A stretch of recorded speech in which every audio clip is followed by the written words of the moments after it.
Now let's take a look, at some of these games and where things kind of broke out this weekend. Number one, we had Michigan State, phenomenal football game in East Lansing.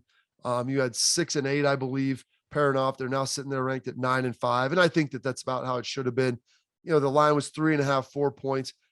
I thought before the Spartans would have to hold, Michigan to probably, about 100 yards rushing. And if they could somehow match that with Kenneth Walker, the third, I thought they'd be in business because I thought they had a better quarterback situation and better receivers. Well, what do I know? Kenneth Walker, the third, I thought he'd have to grind out an ugly 100 yards. The dude rips off almost 2 bills, 5 touchdowns, is the driving force of that offense. Meanwhile, the Michigan State defense bows up.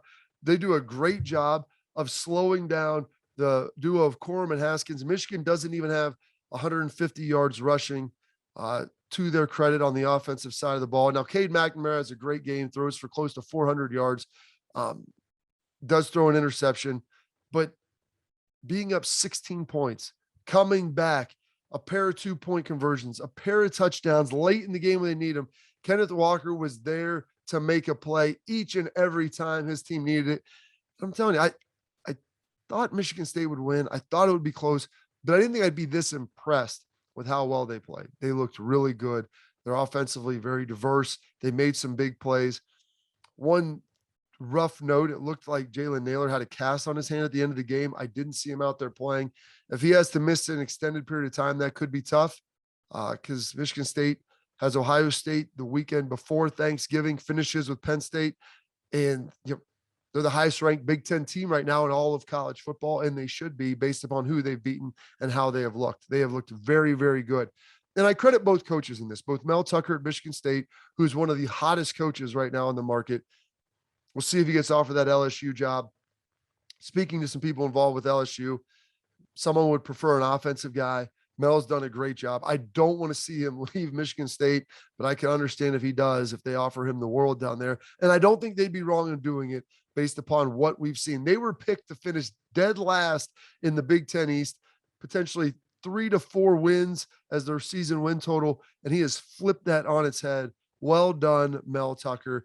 And both him and Jim Harbaugh, though, playing very aggressive, coaching to win the games. Going up top early in the game. It's a 3rd and 7. Cade McNamara, not known for throwing the football all over the place. Michigan, not known for having, the great receiving corps since some of the injuries to Bell, injury to Bell earlier this season.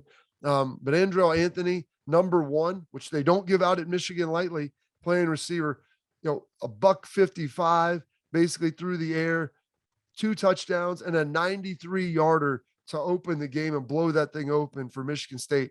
Jim Harbaugh playing to win early, being aggressive on 3rd down, being aggressive on 4th down, being a little too aggressive, bringing J.J. McCarthy back in and his fumble potentially costing the Wolverines a chance to win that game and seal it up, and giving the Spartans, what seemed like maybe some new life there as he's kicking the ball all over the place. And that's tough. It's tough. When you burn plays like that, it can be hard. And so it looked like maybe going to the well one too many times with J.J. McCarthy.